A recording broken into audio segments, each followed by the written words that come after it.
شہنشاہ کوثار امام بری سرکار رحمۃ اللہ تعالی، شہنشاہ بحروبر شہنشاہ کوثار حضرت امام بری سرکار رحمۃ اللہ کا سالانہ عرس 4 جون کو منایا جا رہا ہے۔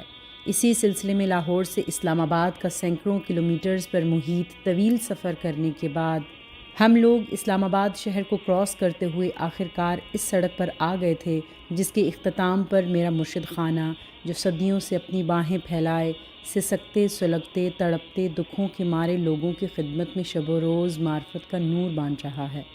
میں مشت خاکستر سیاہکار بھی جیسے ہی کوچہ مرشد کی سڑک پر آیا تو شدت جذبات، عقیدت و احترام سے میرا بے قرار تڑپتا پیاسا دل سینے کے پنجرے سے باہر آنے کو تیز تیز دھڑکنے لگا۔ صبح سے جب سے میں نے لجپال سخی مرشد سرکار کی طرف روانہ ہونا تھا، ہر دھڑکن میرے لجپال کی صدا دے رہی تھی۔ میری رگوں میں خون کی جگہ کوئی نشیلا سیال مادہ تھا جو اپنے محبوب سے ملاپ کی خوشی میں محو رقص تھا۔ جیسے ہی میں مرشد خانے والی سڑک پر آیا تو میرے جسم کا انگ انگ دھمالی کیفیت میں ملاپ کی خوشی سے جھومنے لگا کہ اپنے لجپال امام بری سرکار کے کوچے کی خاک کو بوسہ دینے، دھندلی پیاسی آنکھوں کی پیاس بجھانے، ان کو روشن کرنے مرشد خانے کی طرف روانہ سفر ہوا۔ طویل مدت کے بعد سڑک پر دیوانوں، پروانوں، عقیدت مندوں کو ٹولیوں کی شکل میں مزار اقدس کی طرف جاتے دیکھا، جو آنکھوں میں عقیدت کے دیپ اور چہروں پر پیار کے پھول کھلائے پرجوش انداز میں مزار پر انوار کی طرف بڑھ رہے تھے۔ بے پناہ رش کو دیکھ کر لگ رہا تھا کہ عقیدت مندوں کے صبر کا پیمانہ لبریز ہو گیا تھا۔ اتنا زیادہ رش بہت سالوں کے بعد نظر آ رہا تھا۔ شہنشاہ کوثار کا فیض ٹھاٹے مارتے سمندر کی طرح کناروں سے اچھل رہا تھا۔ دیوانے اپنی پیاس بجھانے ٹوٹ پڑے تھے۔ پروانوں کا ہجوم بکھرے ہوئے دریا کی طرح لہروں کی شکل میں مزار کی طرف بڑھ رہا تھا۔ اتنا زیادہ رش دیکھ کر مجھے 20 سال پہلے کا رش یاد آ گیا، جب شہنشاہ کوثار کا سالانہ عرس مبارک منعقد ہوتا تھا۔ وطن عزیز بلکہ دنیا بھر سے لجپال، عبداللطیف کاظمی مشہدی المعروف امام بری سرکار کے عقیدت مند عرس مبارک میں عقیدت و احترام سے حاضر ہوتے تھے۔ میں بھی کوہ مری سے ننگے پاؤں شہنشاہ کے قدموں میں غلاموں کی طرح حاضر ہوتا تھا۔ میں اور ناصر کشمیری مرحوم فیض آباد اترتے تو سائیں عارف فقیر سلطان، بابا مراد اور دوسرے ساتھی انتظار میں ہوتے۔ پھر ہمارا یہ مختصر سا قافلہ شوق ننگے پاؤں، ہاتھوں میں پھولوں کے ہار، خوبصورت ریشمی تاروں کی چادریں لیے پیدل شہنشاہ سرکار کی طرف چلتے۔ راستے میں دیوانے بری سرکار کے نعرے فلک شگاف انداز میں لگاتے۔ پھر یہ قافلہ شوق لجپال کے نعرے مارتا مارتا دربار اقدس کے قریب انسانوں کے سمندر سے ہوتا ہوا شہنشاہ کے قدموں میں جا کر نذرانہ عقیدت پیش کرتے، جہاں پر شہنشاہ کوثار پہلے سے ہی پھول اوڑے آسودہ خاک ہوتے۔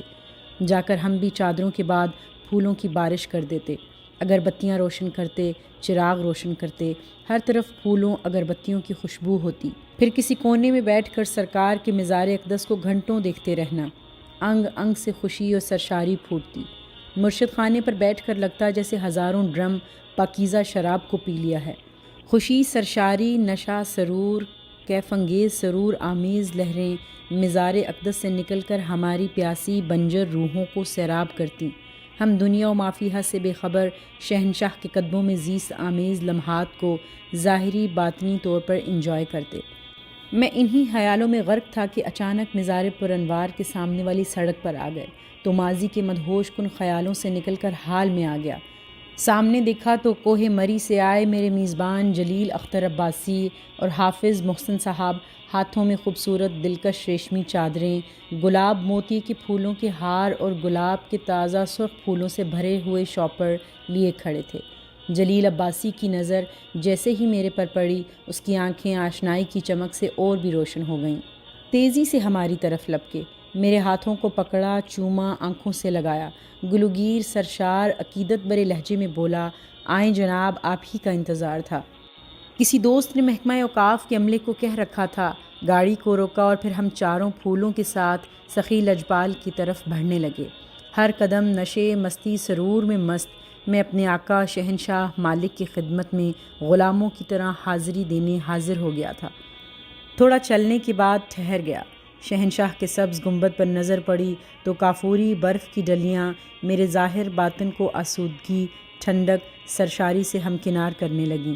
میں خوب نظر بھر بھر کر شہنشاہ کے سبز گنبد کو دیکھ کر اپنی بے نور دھندلی آنکھوں کو روشن کرنے لگا۔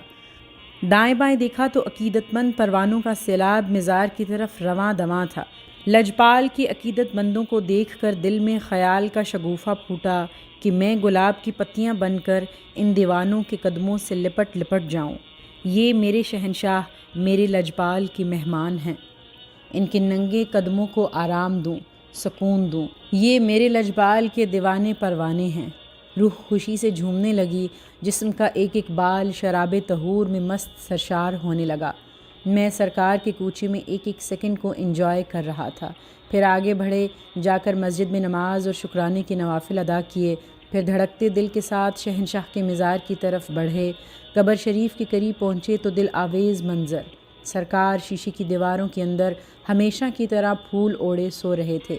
میرے جسم کا رواں رواں کشکول بن گیا، نظروں سے عقیدت کے موتی جھڑنے لگے اور میں بھاری نشیلے قدموں کے ساتھ سرکار کے حجرہ مبارک میں داخل ہو گیا۔ جا کر چوکھٹ کو چوما، جلیل عباسی کے ساتھ لگ کر زری کی چادر کو قبر مبارک پر پھیلایا، پھولوں کے ہاروں سے چادر کو سجا دیا، پھر بہت سارے پھولوں کی بارش شروع کر دی۔